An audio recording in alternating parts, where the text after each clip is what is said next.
kay mahalaga pong mga bagay ang pag-usapan natin ngayon. Oo, ipaalam ko sa inyo kung paano dinurog si Buday ni Ramil Madriaga, na kung saan tudo tanggi pa ang mga hinayupak nila. O, nag-iingay ba si Sara Duterte ngayon? Wala. Si Sara Duterte tahimik.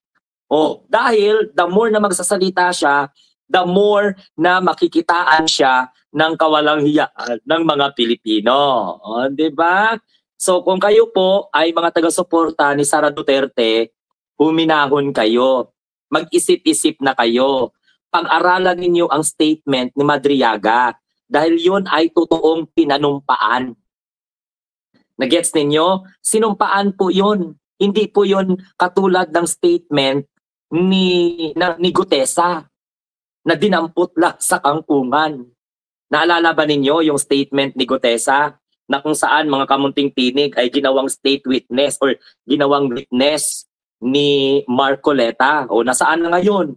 Wala na, nagtatago na. Hindi na napapangatawanan ang kanyang pinanumpaang salaysay. So ibig sabihin, hindi po credible. O, ang tanong dito, mga kamunting tinig, may pag-asa pa ba si Sara Duterte na maging Pangulo ng Republika ng Pilipinas? By the way, bigyan ko kayo ng idea. Ako po ay taga Mindanao. So hindi po lahat ng mga taga Mindanao, mga naniniwala yan sa mga Duterte. At ang masakla pa ngayon, yung mga taga Mindanao na naniniwala noon sa mga Duterte, itsapwera na nila ang mga Duterte dahil ang trabaho nitong pamilya na ito ay manira sa gobyerno. Mag-akusa ng mag-akusa. Oo, kasi alam mo, ganito po yun. Si Sara Duterte lumustay ng 612 million. Yung 125 million, ginasto lamang sa loob ng 11 araw. Sabi nga sa balita, 9 na araw lang. Oh, isipin mo yon. Plus ito pa, naging Department of Education Secretary, nagdi-deliver ng pera. Nagwi-withdraw ng pera sa bangko, dinideliver, tapos ngayon, i-deny nila. Si Sara Duterte, nanuhol pa. Ang pondo ng gobyerno na dapat dito igastuhin, ginastos sa ganito. Ang tawag po dyan, malversation of funds. Dahil ang pondo na ipinagkatiwala sa opisina mo na dapat gastuhin mo sa ganitong klase na paggasto, iba po ang napuntahan. So hindi po iyan ang practice sa gobyerno. Naintindihan po ninyo? At ito pa, si Sara Duterte, kinasuhan ng impeachment. Kung hindi sana nagbulakbol ito mga senador na mga kalyado ni Sara Duterte, dapat nagkaroon na po yan ng hearing, forthwith proceed, na kung saan pilit binali ng mga senador na mga maka-Duterte. Oh, si Sara Duterte impeach na yan. Kulang na lang conviction. Diyos ko, Santissima Trinidad, wala akong nakita na mga comment section. Ano ba? Wala pa nagko-comment sa akin. Hindi ko... Uy, baka mamaya wala pa talaga may nagko-comment sa akin. Sigurado kayo na walang nagko-comment. Madidistract ako pag ganito. Wala talaga akong nababasa mga comment. Ginoo ko patawara. Oh.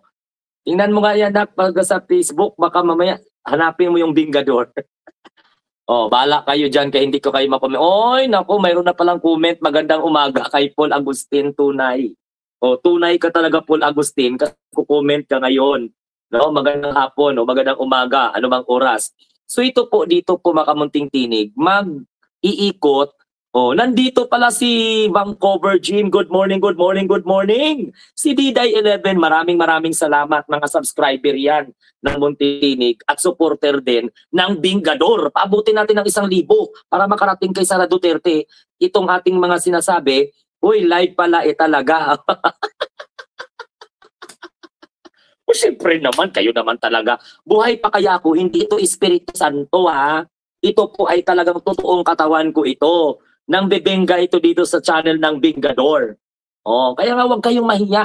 Mag-comment kayo, kayo ng pinaka-importante. Mag-likes kayo, yun ang pinaka-importante. Mag-share kayo. Pag hindi kayo nakapag-subscribe, mag-subscribe kayo. Kaya pagsisisihan nyo pag hindi kayo manood dito sa channel ng Bingador, dahil pawang katotohanan lamang, hindi kami katulad ng mga DDS, ng mga vlogger, ng mga sinungaling.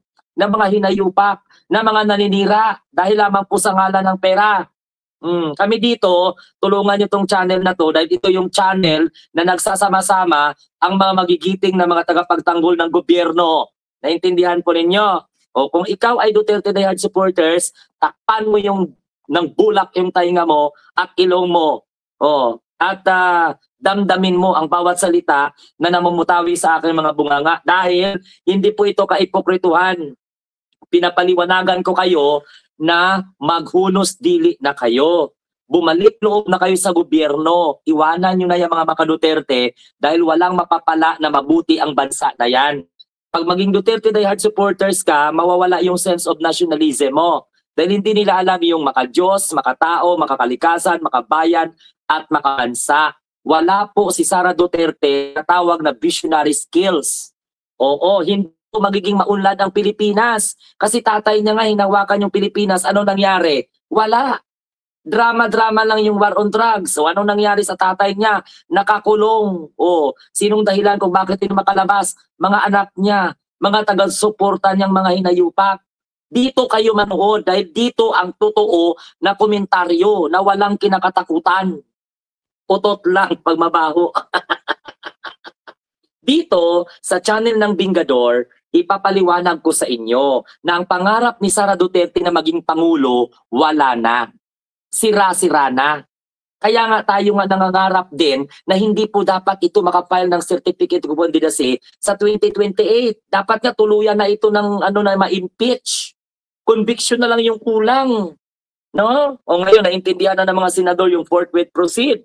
At ito pa, sino ngayon ang magdi-dare na hindi totoo ang sinasabi ni Ramil Madriaga?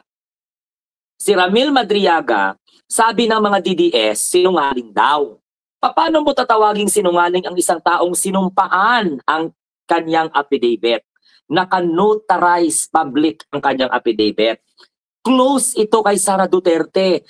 Kailala ito ni Rodrigo Roa Duterte at ng mga kaalyado ng mga Duterte. Paano ninyo sasabihin na sinungaling si Ramil Madriaga? At gaano ka-importante itong si Ramil Madriaga na bibisitahin ni Sara Duterte dis oras ng gabi o minsan umaga pa. At nagkaroon po, ano nangyayari ngayon sa outreach program ng Office of the Vice President doon po sa Annex 2 ng BGMP? Gaano kahalaga itong si Sara Duterte na bisitahin niya ang isang nakakulong na kung saan pinulong ulit dahil kinasuhan ulit. Tissima Trinidad naman kayo, oo. Napakabobo nyo naman, kung hindi nyo mauunawaan kung ano po ang nagiging dahilan kung bakit si Sara Duterte ngayon ay nagtatantrum. Mabibisto lahat ng mga kabulastugan ng pagnanakaw nila sa pera ng taong bayan. Mabibisto. O ngayon, sasabihin ko sa inyo, kinukondina ba ngayon ni Sara Duterte si Saldico? Wala, dahil nakarealize siya na ang mga kaalyado ni Saldico, kaalyado din ng tatay niya.